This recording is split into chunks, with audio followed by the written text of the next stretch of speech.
My name is Emily Johnson. I'm here with you today on behalf of the Utah Division of Arts and Museums. I just have a couple of quick housekeeping pieces before we hand it over to Megan and Jami, our presenters. So, welcome to another session of the 69th Annual Utah History Conference, or really the first session. Just a reminder that this session, along with the others, is being recorded and will be made available on the Utah Division of State History's YouTube channel. You can access the full programming this week through history.utah.gov or ushs.utah.gov. This morning's session will run until 11:15. Our speakers have agreed to field questions, so feel welcome to submit questions in the Q&A box. I don't know if you can raise your hand, but if you can, I'll try to monitor that too. For those of you turning in via Facebook Live, we're also monitoring questions that come in from there. And a thank you to our sponsors this year, the Division of Arts and Museums, Utah Humanities, Utah Westerners, and the Department of Cultural and Community Engagement.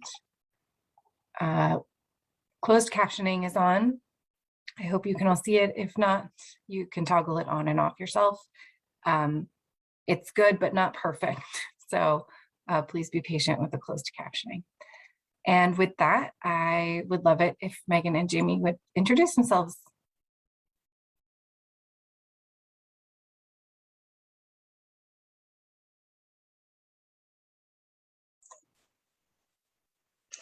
My name is Jami Van Huss. I am currently the director of the Hyrum City Museum up here in Cache Valley. And yeah, I'll tell you more about me in just a little bit. And I'm Megan Van Frank. I direct museum and history programming at Utah Humanities, which is our state humanities council.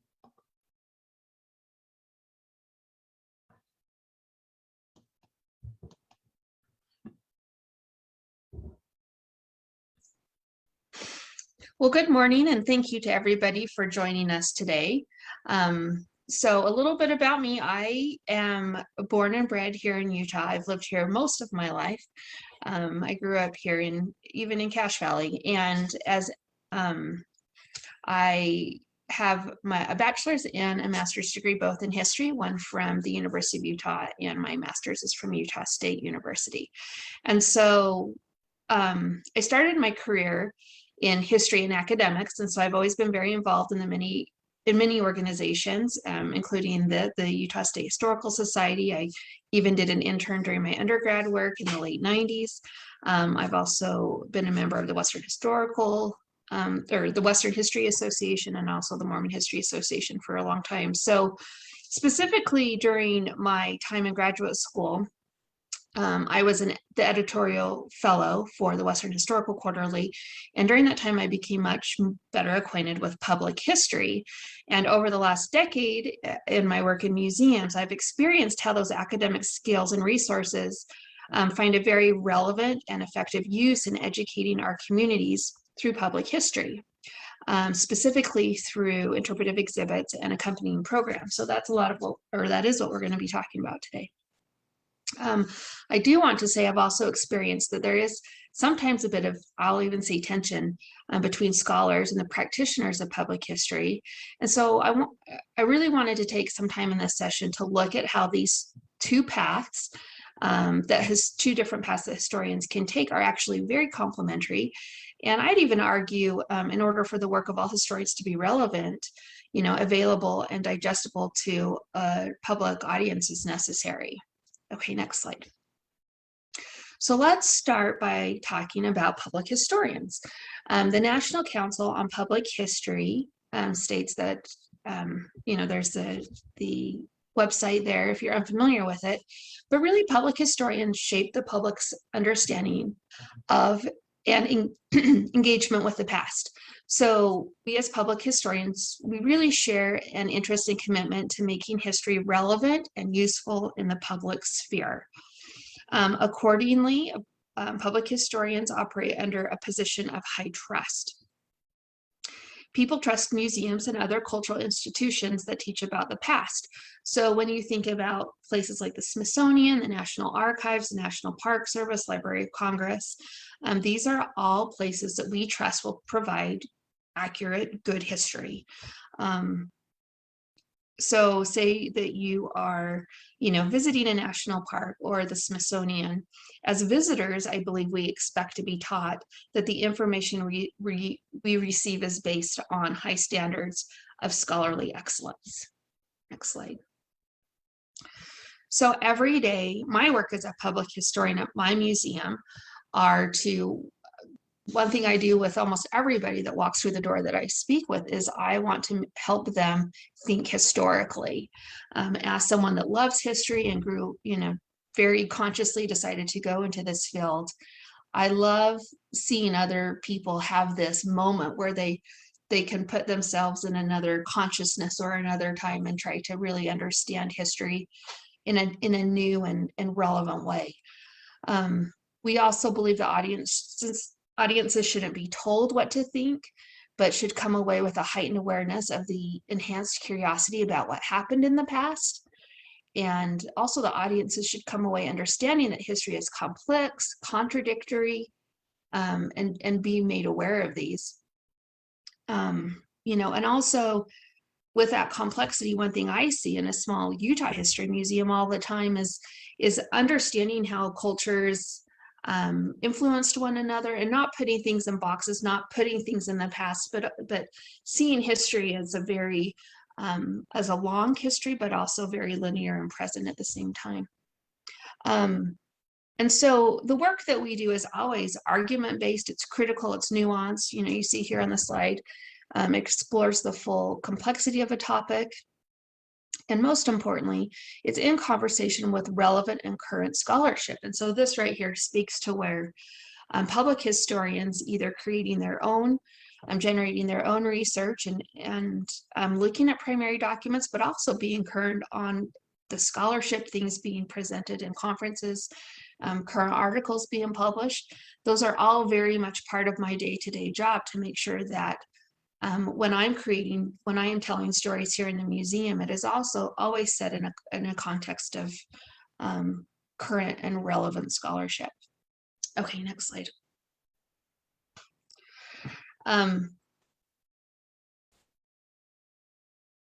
So how does that work? One thing that's really interesting, and it's something that I often have discussions with either colleagues or visitors, is that public historians are historians. I have had personal experiences where I've been attending the Mormon History Association conference or been presenting at one, and I've had colleagues who are more just in the academic field kind of be surprised that I'm there, and I find that really interesting. The work of public historians really parallels and provides opportunities for those performing research out of public history to collaborate and present their research and analyses in new and innovative ways. And so what I see as being really intrinsic to the work I do is being current on scholarship and being able to present it to a class of 12-year-olds in a way that they might not have access to, if those stories and that research were to only be available to them perhaps in a journal or something like that. Accordingly, the work of scholars is crucial to the field of public history, since the work done in history museums is based on scholarly research and uses these same processes. So like I said, I do my own research, but I also rely heavily on the research of my fellow historians to inform the work that I'm doing daily. And then kind of like I said just a moment ago, museums do provide greater accessibility to the work of scholars and tradition bearers to a public audience. And so that's super important too. All right. One thing that is just amazing to me, and this actually increased during the pandemic, is the credibility of museums. and this is just kind of surveys that were done amid general public, and the graph here is from some data collected by Colleen Dillon Schneider in July of 2020. So just over a year ago, kind of at the height of the pandemic. But even during the pandemic, there was this tremendous increase in people's trust in what museums are telling them. And you see there's a little, I know it's so little to see, but the yellow arrow is pointing specifically to history museums. Some of those other ones next to it are aquariums and zoos. The very low ones are federal and state agencies, and even the public trusts what they're reading in museums even more than what they read in the newspaper. And so as museum workers, we really understand the importance that the information we're putting out there, that we're looking at accuracy, authenticity, the historiography, and the relevance that the ties it has to a broader story, so that it is in proper context and relatable. So museums, there are great resources for museums, especially small ones like mine that have 2 part-time staff members, to understand national standards and to receive, guidance on how to make sure that all the information we're putting out is worth the credibility that we're entrusted with. Next slide. So the American Alliance of Museums is a great national organization that provides so many resources for museums in our country. Museums make a unique contribution to the public by collecting, preserving, and interpreting the things of the world. Historically, we've owned and used natural objects, living and non-living, and all manner of human artifacts to advance knowledge and nourish the human spirit. Today, the range of special interest reflects the scope of human vision. Museums have missions, and they include collecting and preserving, as well as exhibiting and educating. And so this is a really interesting dichotomy within museums, because we have this mission to collect and preserve, but also to educate with them. And so, and that's a whole nother set of skills there. Museums include government and private museums. Think about, there's anthropology, art history, natural history, aquariums, arboretums, art centers, botanical gardens, children's museums, historic sites, nature centers, planetariums, science and technology centers, and zoos. So you see the museum universe in the United States is tremendous, and it includes both collecting and non-collecting institutions. So although diverse in missions, we do have this common kind of organization where there's this commitment to the public and to providing good information and being a resource for learning. Taken as a whole, museum collections and exhibition materials represent the world's natural and cultural commonwealth. As stewards of that wealth, museums are compelled to advance an understanding of all natural forms of the human experience. It is incumbent on museums to be resources for humankind, and in all their activities to foster an informed appreciation of the rich and diverse world we have inherited, and then also to preserve that for posterity. Okay, next.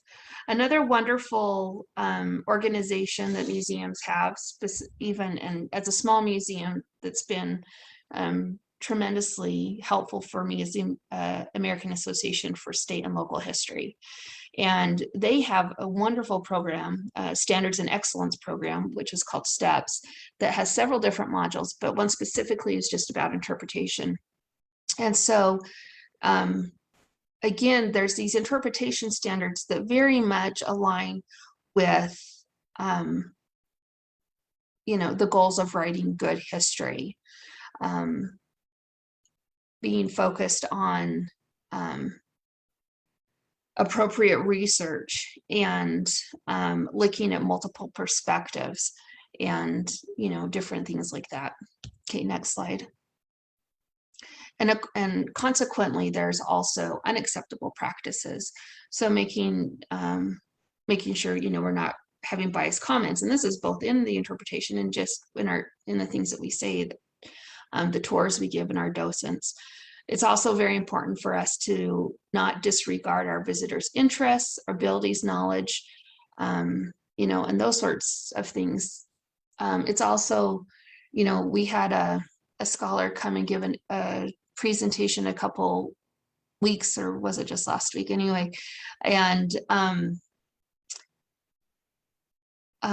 there was a question raised about, well, how do you write in museums? What writing level? And, and that's a standard practice. And when we're writing interpretation, we do write at more of an older elementary level, not only just to make sure that,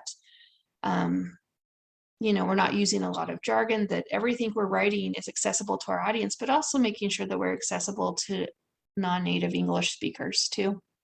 So there's all these things that we're thinking about in museum work. And then of course, we never want to see anything false or fabricated. And another big thing that I've really seen in my work here is understanding the difference between history and kind of community memory, and being able to navigate, maybe is the best word, those sorts of nuances also. Okay, next slide.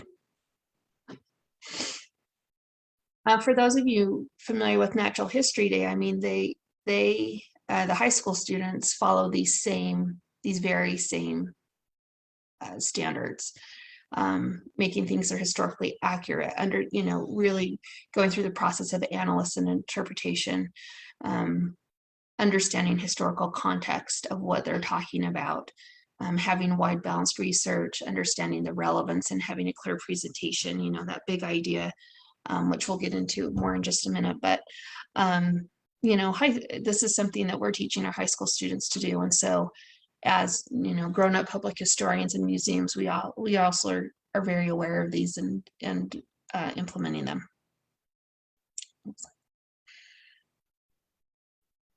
So how does that work? Museums offer visitors this meaningful educational experience. That's the goal, at least. And so what we're going to talk about, what we're going to go into more today, is one way we specifically do this is through interpretive exhibits.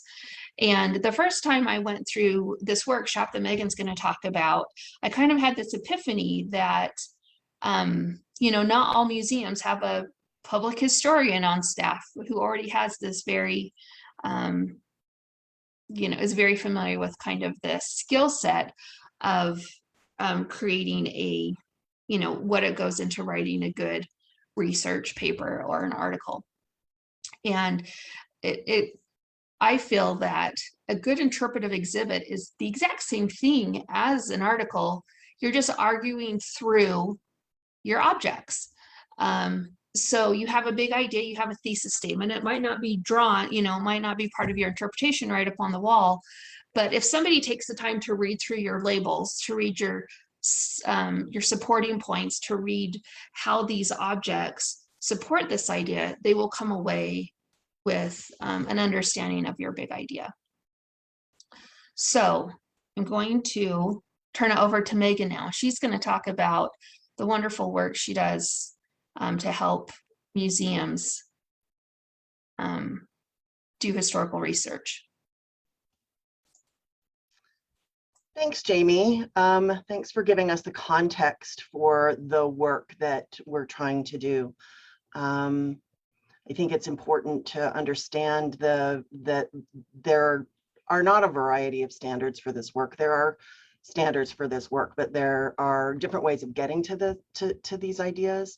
And I'm going to be talking about Utah Humanities Museum Interpretation Initiative, which is a project that's been going on in Utah for about a decade now, and how we're kind of translating these ideas into Utah's museum community. So to start out with, I'd like to get folks, if you're not familiar with Utah's museum environment, I just want to give you a bit of a snapshot. Utah has, and I'll start with the second bullet point as opposed to the first one, but Utah has, I don't even know what the current count is, Emily could probably tell us, but 250 plus Utah museums, and they come in all shapes and sizes, and are in every corner of the state. We have large museums like the Natural History Museum, the Utah Museum of Fine Arts, Thanksgiving Point, all the way down to the smallest cabin in Woods Cross, or Panguitch, or down in Kanab. These museums across the state host 6 million visitors and more every year. And so they're doing a lot of work in terms of telling Utah stories. And because we don't have a state history museum yet here in Salt Lake City, they do a lot of work, and the Utah stories are dispersed across our large geography. Most of these museums are small. And when I say small, I mean really small. AASLH and AAM talk about small museums being having operating budgets under $250,000 a year. Most of Utah museums are actually operating with considerably fewer resources. 54% operate under $25,000 a year, and I know organizations that would just kill for that kind of money. So they're doing a lot of work without a lot of dollars. Most of our museums are historical in nature, and a third of those are Daughters of Utah Pioneer affiliates. They have a slightly different mission in terms of how often they're open, who does that work, who their audience is, but they are incredibly important institutions in telling Utah stories. So yeah, most of these folks who operate these institutions and do this work, they have wonderful collections. They have strong local connections. They are passionate people. Some are paid, many are volunteer. What is common is that there is a lot of turnover in these institutions. In fact, in UP land, it's actually built in oftentimes, and there's limited opportunities for training because of our large geography, and because a lot of folks don't see this as professional work, but as avocational work. And so to get people coming along to these ideas of telling stories that have a basis of strong research in their collections, there's a lot of work involved in making that case. As such, there's a minimal interpretation. There might be labels. This is a handkerchief from X person, but there's not necessarily a lot of storytelling that goes on unless you happen to hit the day with the volunteer that knows that story, in which case you've hit the jackpot. So there's a real variety of work that's going on in our institutions, but all of them in survey after survey that's been going since 2006. Office of Museum Services does a survey of Utah museums every year, and they always are ranking the desire to create interpretive programs and education programs as their highest priority. So this is the ecosystem in which we work, and this is the work that we are trying to do. So as Jami said earlier, that people actually really trust museums, and this isn't new, although this always really surprises me, having worked in museums for so long and knowing the kind of Wizard of Oz, don't pay no attention to the man behind the curtain work that sometimes happens in these institutions. It's still really true that people will trust museums often more than they'll trust books and high school teachers, and people who are trained to be delivering this kind of information. And so I think with that trust comes a huge amount of responsibility. And so our work is really trying to make sure that our institutions are living up to that responsibility. We do have challenges because I know that many of you have walked into small museums, and if they don't have interpretive programs, they actually look oftentimes like antique shops. There's no information there. As I said, there might be a tag if you're lucky, but there's not a lot of active storytelling, and sometimes that storytelling might be hearsay. And people are, browsing and looking at things without actually understanding what they're looking at. And it's a huge missed opportunity because there's no active connection between how these objects relate to one another, not only in a local context, but in a regional or state or regional or even national or international context. And so again, our work is really trying to overcome the antique shop syndrome in our work. I will also say that even beautiful, wonderful, high-level, gorgeous art museums, and this is the museum of my alma mater, Mount Holyoke College, and that's Mary Lyon, and that's why that picture is there. But tombstone labels, which you can't really see the tombstones on the white wall, but that's actually not interpretation either. That's information about, you know, who the painter was, who the subject is, maybe some dates, but there's no context given. But this can be standard in our institutions of just like, if I put a little tag on it, you know, that tells the story, but it really doesn't tell the story. There's no active storytelling going on here. There's a little bit of information being given, and that's it. So when we talk about interpretation, I'm talking about more than giving information. I'm talking about communicating ideas and feelings that help people enrich their own understanding and appreciation of their world and their role in it. So Jami talked earlier about what it meant, what the job of museums is, what our charter is, which is not only to be stewards of these objects, but to make meaning of them and help our communities make meaning of them. And I think we see this happening all around us. Jami talked a little bit about you know, when you go to the National Park Service, or you go to, you know, you go to the zoo, or, you know, you go to a forest trailhead, you'll probably see some signage that talks about this particular place and, you know, what's going on in that particular place. So that can happen in tours, that can happen in signage, but basically interpretation is based not only on sound information organized in a way that makes sense, but it also encourages some interactive learning and thinking and exploration and reflection. And if it's done really well, it will also inspire some debate or conversation amongst the people who are ingesting it. So if you're standing at a trailhead with your family reading this sign, who's watching who here, you know, hopefully that actually encourages active conversation and engagement in the space that you're in. One thing I will point out, and it's kind of hard, is that there's no absolute to this work. There's no single one right way to do it. And so what I'm going to be talking about in the next few minutes is just one way that we have been talking about in Utah to help museums get to this, you know, out of the antique shop syndrome and into interpretive storytelling.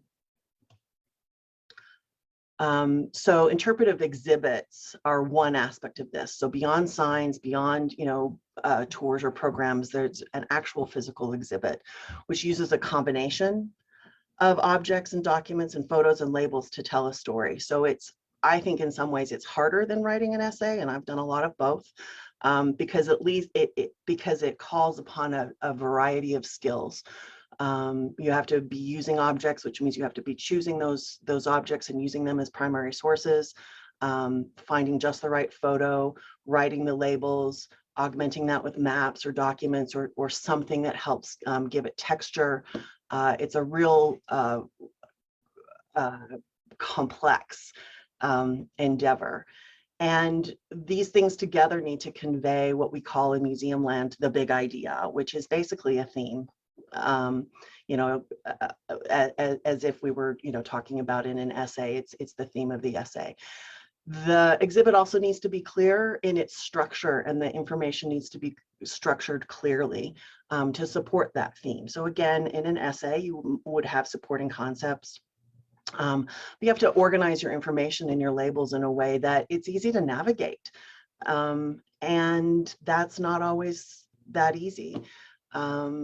Let's see. Mostly we're trying to have this exhibit project, work together all of those elements so that there are encouraging the visitor to raise questions, make comparisons, explain relationships, do all of the kinds of things that a good long written document would do, but doing it in a confined area with different types of sources working together. And I guess the one thing that I realize now that is missing from this slide is that exhibits are for visitors. And again, thinking very clearly about your audience and what their skill level and perhaps interest level is in what you have to present as their, you know, why they're there in the museum, why they're there to learn. Are they there to learn, or is it raining outside? So you really have to capture people's attention much more than someone who chooses to pick up a book off the shelf and read it. It's a very different endeavor here. So an interpretive exhibit, and here are a couple of great examples from Utah that have been built over the last few years. Basically, interpretive exhibits are organized around an explicit theme using objects in combination with other elements, all working together to tell a story. So this project that I'm gonna just go through quickly is Utah's Museum Interpretation Initiative. Basically, we offer training and assistance doing a local project so that folks are learning by doing. They are, it's a series of workshops that takes about 6 months. They're a connected series of 5 workshops where we provide information.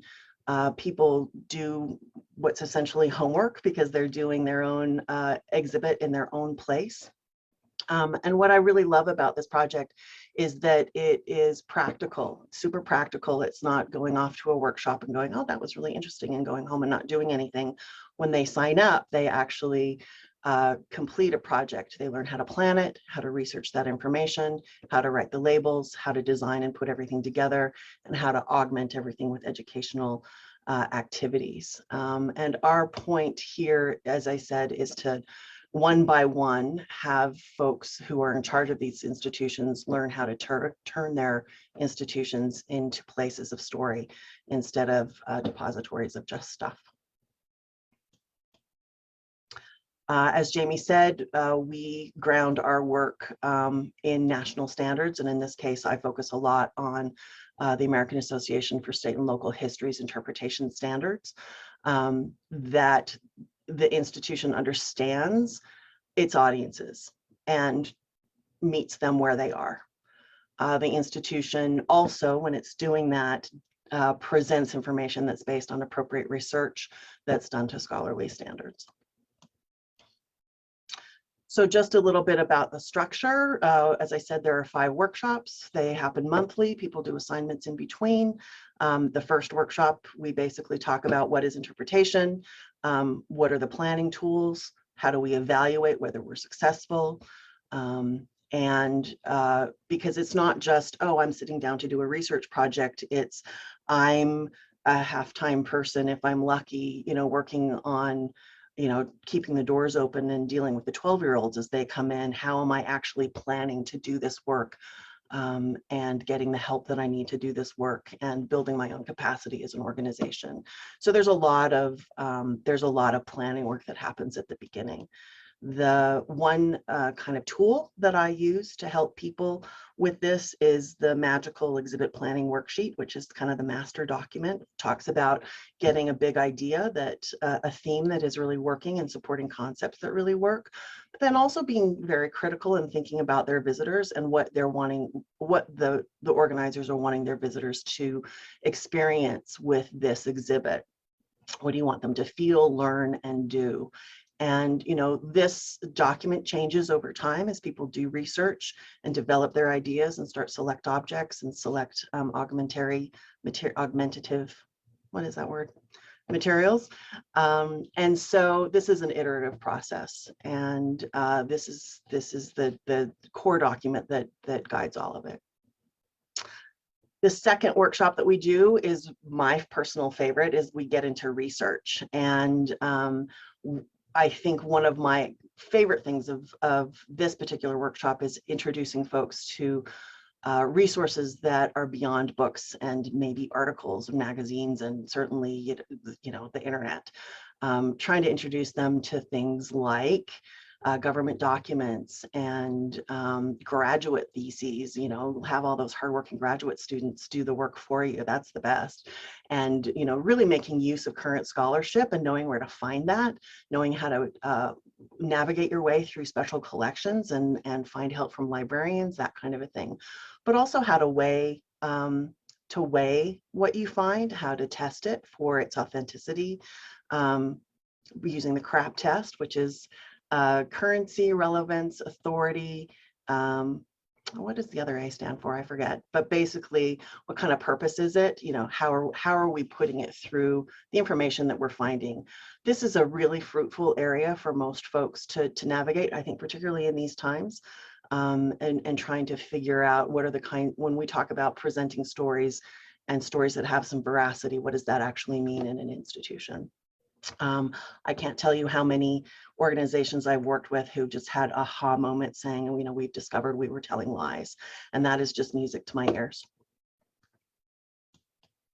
So we do the tool that we use for this is basically, you know, a research survey log. What are you finding? Where did you find it? What's interesting about it? What can you use from it? It's a very handy tool to go back and be able to find, like, where did I find this? And, you know, why is it meaningful to me and the work that I'm trying to do right now? The other thing that that we use is an object research tool. Mostly I want to focus on the significance assessment component of that, where we actually ask people to run the objects that they're going to be using through this particular exercise, so that they're trying to discover through active questioning of an object what the significance of that object is and how it's useful to what they're trying to use it for in that moment. And mostly trying to focus or bring to light that stories, that an object can tell many stories. An object doesn't have a single story. And to have people come to that idea through research is a really exciting thing to watch. The next workshop we focus on is actually structuring an exhibit. So we have to talk about accessibility and universal designs and how to translate that intellectual structure into something that's actually physical, and how to organize the information in a way that's easy for a visitor to navigate. The tools we use for that are fun drawing tools, you know, draw a cartoon, make a prototype, do a bubble diagram that maps, you know, maps information. What idea is this object representing? That kind of thing. So there's a real physicality to it that gets to be a lot of fun. Then writing is can be very difficult. I think as scholars, we tend to write in very passive ways. We tend to write in kind of convoluted and hedging our bets kinds of ways. You can't get away with that in exhibits. You basically need to be assembling information from multiple sources to create a narrative, but you've got to do it in less than 50 words. And that's hard. We have to organize our information to appeal to different types of audiences. Streakers, people who are only reading your headlines. If you only have a headline, what are you going to get? What you better use those words quite intentionally. So streakers, strollers, and studiers are people who that we kind of categorize visitors if they're going to, you know, pay attention and really read. Studiers, people are going to read everything you write. They're very few and far between. And so how do you organize your information into a hierarchy that actually gets people to take away some of your key ideas no matter where they enter your exhibit? We have a label tracker for that. So again, trying to get people organized in their thinking. I'm the form queen, so I have a form for everything, and this is my form for the tracker, for the labels. And then the last piece, which is something that we don't have to think about when we're writing a journal article or a book necessarily, but we do have to think about in terms of writing an exhibit. If you're only using your 50 words, there's a lot of information and ideas that are not getting onto the wall. So what kinds of programs, what kinds of public programs, events, interactives, self-guides, all these other kinds of things can be incorporated around an exhibit to help give it texture, to help pick up some ideas that you had to cut in the editing process, and how to get people learning in an interactive way. And that means, Jami talked earlier about that being a whole nother set of skills, and it's definitely true. Virginia Catherall at the Utah Museum of Fine Arts is the goddess on this one. And she's really wonderful about helping our folks think about and take those ideas into interactive, inquiry-based teaching opportunities.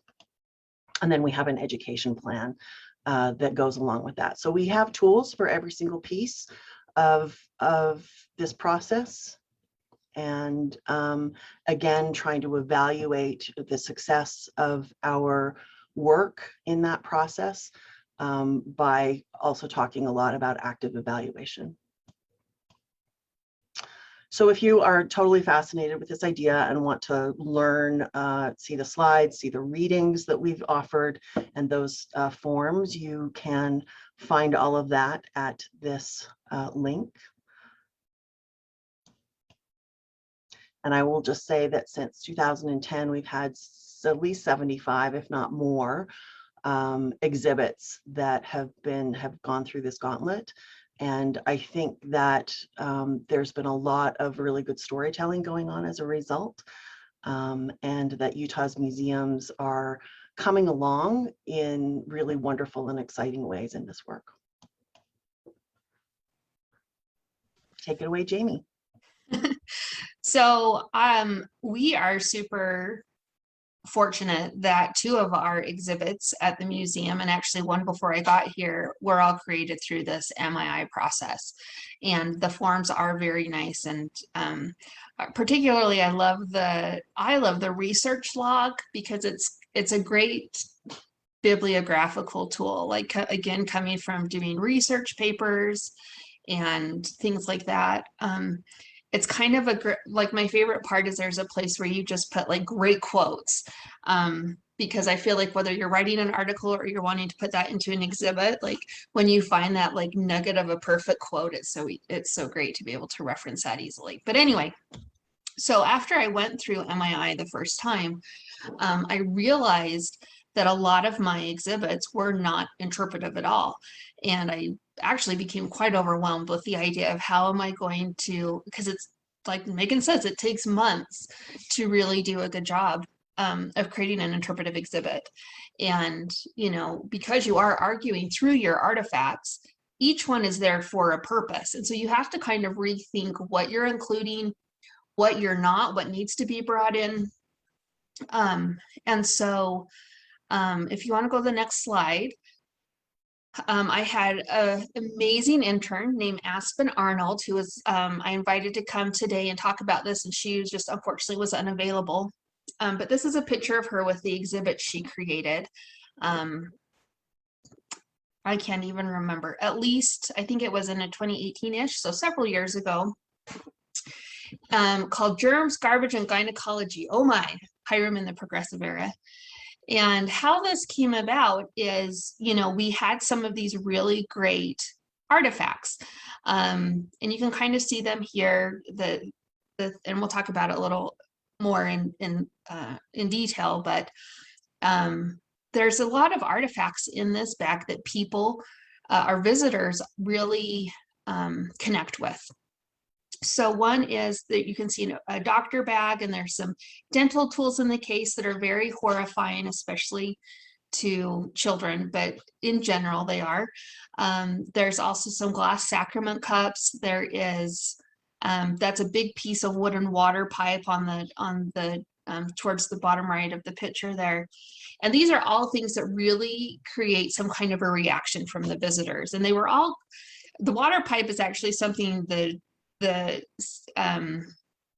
gentleman that works in the city just brought over to me one day. It had been sitting outside.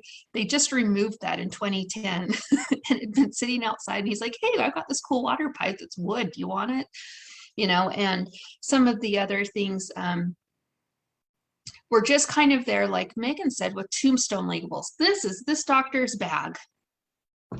And that's all, you know, and these are glass sacrament cups. And that was all. And so we had a few, so this was not a collective exhibit at the time. Some of them were kind of standalone, some of them were in storage. And like I said, the water pipe was living out next to a shed. And so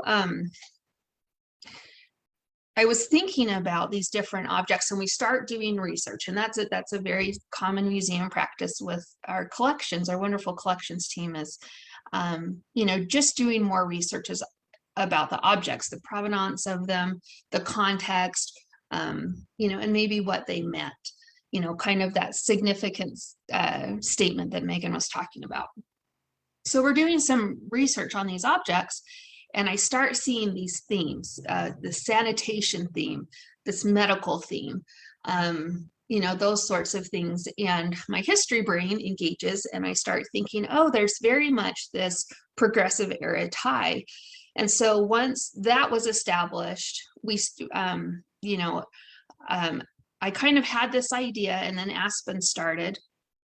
And I said, hey, do you want to learn how to make an interpretive exhibit? I've got one that we can figure out how to do. And she, of course, is wonderful. She's willing to do anything and does a great job. And so I kind of just handed it to her. I said, I have these handful of objects. They all speak to the progressive era and the themes and that was going on, you know, in the early 1900s. And so what other objects, what kind of thesis statement can you come up, what kind of supporting concepts? And she kind of ran with it. So next slide. And so this was the thesis statement she came up with. I won't read the whole thing, but basically it's the progressive era directly affected the residents of Hyrum, who at the time primarily belonged to the LDS Church, through new doctrine based on advancements in the medical field. And so as she told me, and I remember her coming in and talking to me, she was so excited and found all this information about, you know, the church moving from kind of a single chalice to individual cups, and how that was influenced with the Spanish flu. There was this whole rise of movement within the women, many of the, not all, but many of the women in the church, with the sanitarian movement. Anyway, there was all this really nuanced stories to this, and she was researching it and finding these broader stories that we were then able to connect to these objects. So let's look at our supporting statements. So the first one we came up with was indecent exposure, and this is very much along the lines of sanitation. So here we're able to bring in these horrifying medical instruments and tell the story about what sanitation meant for medicine. So again, tying, you know, there was a doctor in town and there was a dentist in town, and they were both beloved. And I still have, you know, senior citizens that come in and tell me, oh, Dr. Wright or Dr. Burgess delivered me on the kitchen table. So, I mean, people make connections to these artifacts, which is wonderful. You know, that's, and then they tell their children, their grandchildren about it. So then we're able to tie it to this broader theme of sanitation and germs and those sorts of things. And so then it's really fascinating. The next one, we called a Ccky Conundrum, and that kind of fleshes out the story of what it was like to live through this transition, and how the LDS sacrament services were administered during this time period, and just in what that meant to people. Again, a large part of our visitors, particularly kids groups that come in, are tied to the LDS Church, and so they see this and it's familiar to them, but it's glass, right? The cups are glass. That's something they haven't seen, and so again, you're drawing this relevancy and then able to connect your audience with it, but then to get them to think historically, you know, by saying, well, what do you think they did before plastic? Yeah, it hasn't always been around, and how would you address these sorts of things? And anyway, and so that's some of my favorite conversations to have, is to see these connections being made. And then the third supporting concept is where we look into advances in things like, you know, trash management and culinary water systems coming in, both clean water coming in, dirty water going out. All these sorts of things were happening during this time era. And again, we're able to pull out some more artifacts that kind of tell this broad story in a very local way. Go ahead to the next one. So in conclusion, an interpretive exhibit is a tangible version of an essay. It argues a point or a big idea through objects and images that are grouped into supporting concepts or subsections. And then this is the most important thing, that all information is based on solid research. And then on top of that, we keep a file. Megan's beautiful exhibit planning worksheet goes right on the front. Any sources that we print out, or you know, if it's an article or something that I can print out, a lot of things I have sent, you know, like pieces of the census printed out if I'm referring to a population or something when I'm drawing comparisons. Any of those little things that are easy that I can keep in a file, I keep in this file, because it doesn't happen often, but there are questioners that come in and question my facts. And so it's just wonderful to be able to you know, pull the file out and show them the census, or show them the article, or show them the diary entry or whatever, you know, and let them check my facts. And then also, we're creating relevance by tying broad themes to local stories. So again, there's these things going on in the region, there's things going on in the country at the time, and it's again part of getting our audience to think historically. And so by them seeing these glass sacrament cups, you know, it instantly creates a connection with those visitors who are familiar with that already. And then being able to get them to start thinking historically, you know, and same with the medical instruments. Every kid's been to the dentist, hopefully, you know, and so, you know, when they see some of these big, you know, syringes and the big, I don't know, they're called the teeth puller outer things. I mean, they are terrifying, and those create great conversations. And then we have this research we've done that is very accessible to the public. And like I said, as I've already said, it provides this opportunity for further discussion. One thing I've really enjoyed about this particular exhibit is currently, well, you know, since we were closed from March until October of 2020. And so when people were coming back into the museum, the mandate was still in effect. So everybody was wearing a mask. And so, I mean, there was an instant connection to talking about a pandemic, you know, the 1918 pandemic, and today. And people could relate to things like sanitation and germs and all these sorts of things, because it was so top of mind for everybody during that time period. And so, you know, we had this wonderful opportunity to think historically and to teach history and to find this relevance with our visitors through this interpretive exhibit. And that is all I have to say. Now we'll open for questions and discussion. Thank you so much, Megan and Jami, for sharing all of this information. I've been trying to keep up with you both and drop resources and things in the chat, like the CRAP acronym, which is very entertaining, and some links. But if there's anyone who has a question, go ahead and let us know.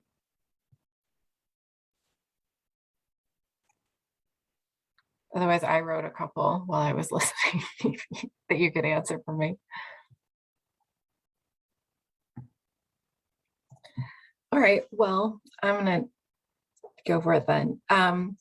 So Jami, you benefit from having a master's degree in history, and Megan, Megan Weiss in the chat says, you're both so great. I'm wondering if you both could talk a little bit about what maybe the role of a scholar might be in a museum, in an exhibition like this. And I'm asking kind of a loaded question because I know Megan has done a lot of work on her most recent round of exhibitions with particular scholars from a university setting. So not necessarily a public history setting, but a more formal academic history setting. And I'm wondering if you can both talk about that intersection or that relationship.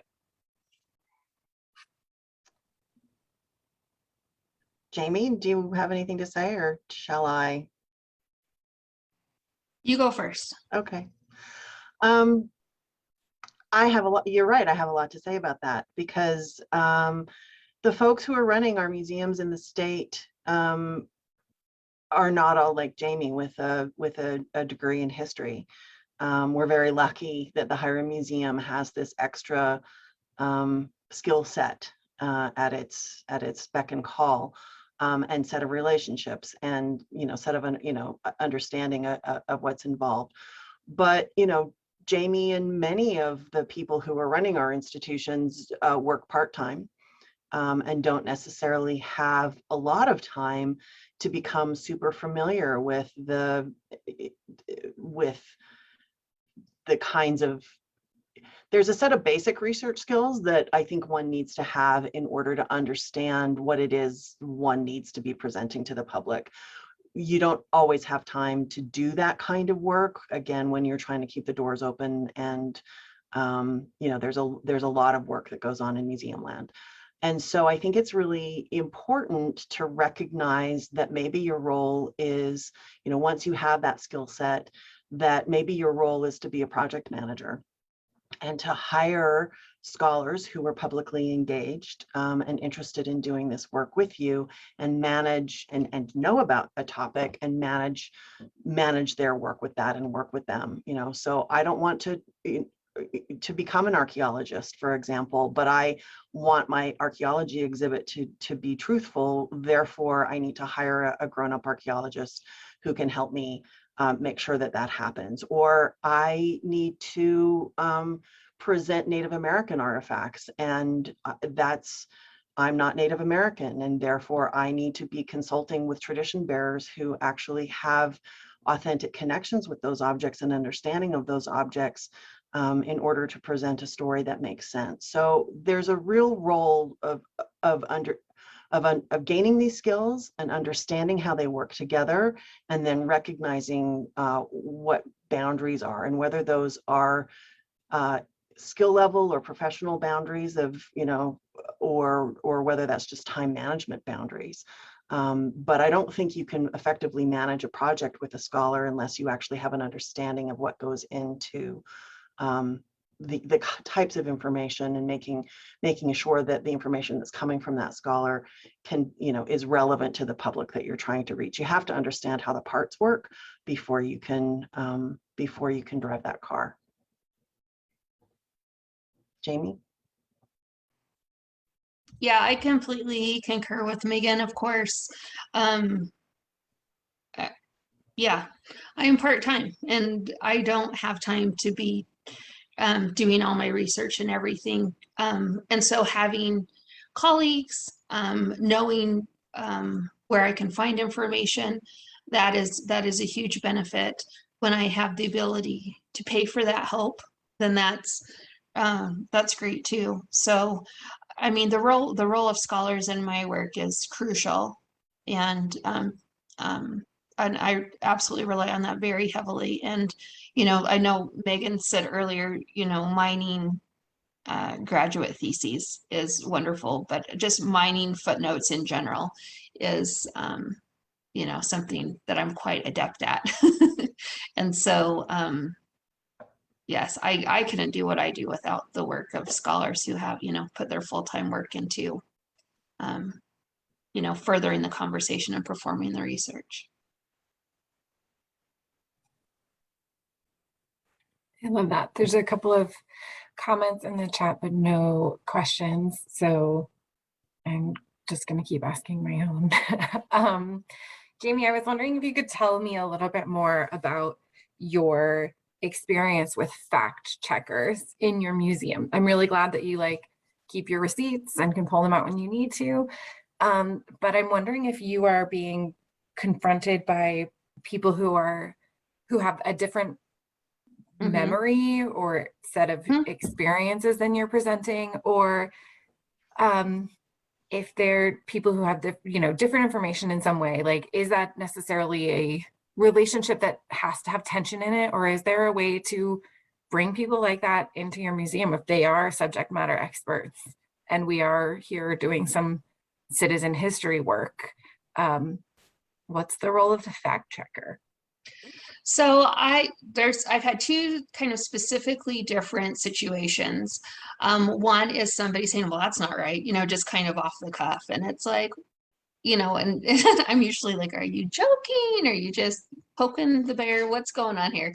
And, you know, I think there's only been one case where I've literally had to go and been like, no, this is right. See, it says it right here, and it says it right here, and it says it right here. And usually it's like, oh, well, that's not what I was told. And so usually it doesn't come to that if somebody's like, oh, well, that's an interesting fact. I'm like, yeah, I found it here and it said this and this person talked, you know what I mean? And so being able to have that background where, I can, drop a few names of some of our specifically great Utah scholars. That's a great support for me. The other thing I think that speaks to your question a little bit is there's absolutely a difference in community memory often. And kind of this faith promoting dialogue that's often told, especially around, the stories of the settlers of Hyrum specifically, and coming into a landscape that was uninhabited, and those kind of narratives. And so usually just a very patient and kind conversation is all that it takes, and talking about, I'll maybe take them over to our Shoshone, our Northwestern band exhibit, and talk about and show, like, yeah, the Northwestern were here for hundreds of years, and here, these were their traditions, this was their culture, and really helping people understand that there was a very rich, vibrant culture and foodways and lifeways and family and spirituality and all of these things that are common to all different groups of people that existed very much here for a very long time prior to the Mormon settlement for the case of Cache Valley. And just kind of opening minds a little bit to the assumption of what it was like, or what the implications were. I'm kind of being vague, and I'm kind of doing that on purpose, but So we go ahead. did, I'm going to rescue you, Jami. Thank you. We, Emily, you alluded to some of the exhibits that we're touring right now. One of them is in Jami's museum called H2O Today, which is a Smithsonian exhibition that we're traveling around the state. Prior to that, we had Waterways, again from the Smithsonian. So we're focusing a lot on water right now in our exhibition programming, and that can be very contentious. Water is, what do you say, Jami? Water's for fighting, or what's your quote? When I bought my first home, I live in Wellsville, and we got water rights for the first time, and my neighbor told me that you can mess with a guy's wife, but you can't mess with his water. Can't mess with his water. Water's very contentious, and water is connected a lot to climate change, and climate change is contentious, and not everybody believes in climate change. I think it's happening regardless of belief, but in terms of communication, we actually contracted with a woman who is affiliated with the Noki Network, which is the basically about climate change interpretation. It's a national network, and did some training with all of our host sites around the state in how to communicate about the difficult issues about climate change. And I think the lessons were kind of universal, which is being very careful about language, and knowing that certain words are trigger words, and you can talk about those concepts in ways that don't use those trigger words. You can use this, and it's about interpretation, right? You can choose concepts that help bridge people's experience of their environment with what's happening, that scientists tell us are happening. And so using metaphors like, oh, global warming, it's like a cloud blanket, and I'm gonna fail at coming up with some real examples, but you're really talking about relevance, choosing metaphors, being careful about language, entering difficult things from a sideways point of view. So if you want to talk about climate change, maybe talk about air quality, which is something that everybody in Utah is concerned about in terms of health. So I think there are ways of having those kinds of conversations with visitors, whether it's through an exhibit or in, personal conversation in a gallery, that doesn't have to be confrontational. But it definitely does help with when you have a handy binder like Jami keeps, and that I encourage all of our participants to keep, that, be able to make sure that you know where you got that piece of information. Keep a file, documentation. I love that the small history museums are being tasked with science communication and community outreach PR. It's incredible what you do and how you do it. There's a question in the chat from Sabrina Sanders. How do you put across the weight or responsibility of the information being presented in a museum setting to museum workers? I'm assuming for people who maybe aren't coming from a history background or who haven't done a lot of interpretation work in their past. Do you actively go out and do field work to connect with folks? Seems like it can be really sensitive work, sort of circling back to what we've just talked about, like a small history museum, community museum, communicating climate change to a potentially suspicious audience, for lack of a better word. I'm sure you can both talk about that because you both have worked with non-experts in your field, or people who want to just keep focused on their collections and not necessarily on interpretation. How do you bridge that gap? Well, I think Megan can probably speak more to it, to broadly. I mean, I just have my own personal experience, and luckily within my museum, pretty much I started, when I started, I was the only staff. So I've had to even fight to get my second part-time staff. But so primarily I completely relied on interns, and then I developed a fellowship program through USU. And so the importance of history and historiography has never been an issue. I just say it and they get it type of a thing. So that just really hasn't been an issue. The one thing that's been interesting, and I don't know if this is kind of a tangent, maybe Megan can bring it back, but it's been interesting kind of navigating the more contentious issues. And, like last year when we saw so many monuments, the Confederate monuments specifically, let's talk about that coming down. And as kind of a go-to for history things in my community, I was reading and researching and being as current on all that information and the thought and what was happening, because I had people asking me, to explain that to them, why that's not erasing history, what the context of the Confederate monuments being put up was, those sorts of things. And so sometimes it might not be through an exhibit, it might not be like our tangible content, but we are called on to kind of be historical experts, or I don't know, kind of I guess a resource people when it's outside of their scope of what their knowledge and understanding is. They'll come to us and ask, can you explain this, or do you understand the history of that? And we're seeing that too with vaccinations. AAM right now is pushing out the Communities for Immunity, and understanding this role of museums and the credibility that we have. And not necessarily pushing vaccination, but just promoting good information. As we all know, there's so much bad information, not specifically about vaccines, but just about everything, right? Like with this digital age. And so we need to make sure that we're always purveyors of good science, whether it's to do with immunizations, whether it's to do with climate change.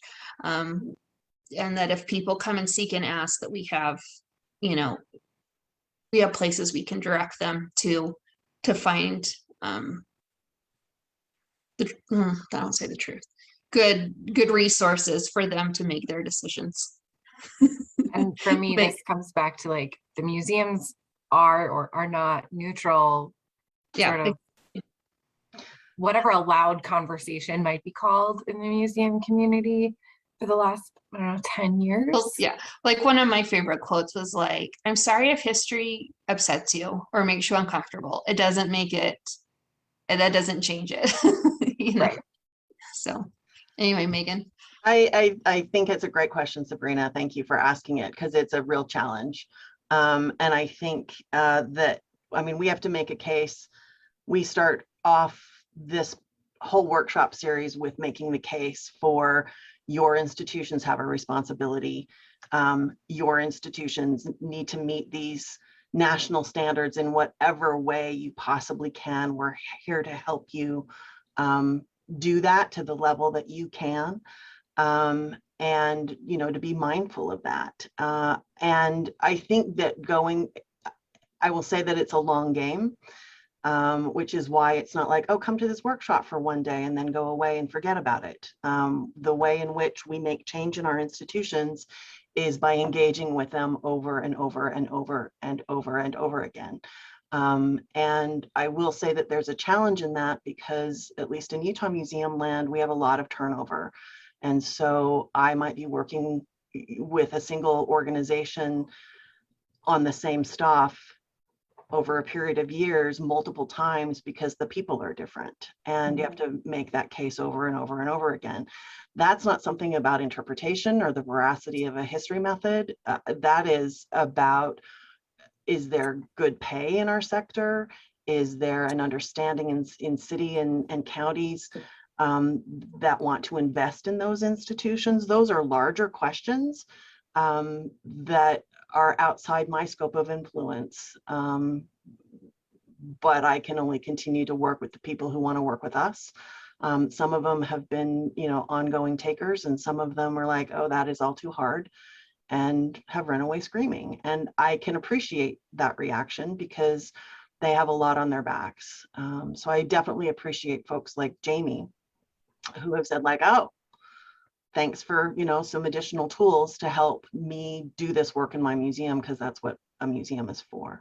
So there's a lot of, I think, educating not only the people in those organizations, but the people who support the governing authorities in those cities and towns, those nonprofit boards, those communities, about what the appropriate role of a museum is and how they are crucial cultural anchors in every Utah community. I just want to acknowledge that it is 11:14. We have 1 single minute left, so I think we should just use it to say thank you and adieu. Thanks, Vicki. And one last slide. Yep. These are our organizations. Here's how to contact us. If you have any burning follow-up that you didn't get to ask us this morning, we are always around and happy to take your questions in another capacity. So I want to thank you, Megan and Jami, both for your incredible work in your organizations and in the field, but also for your time today to talk about this very cool topic. Seeing nothing else in the chat, you are all excused. Thank you for being with us. Thank you. Thank you.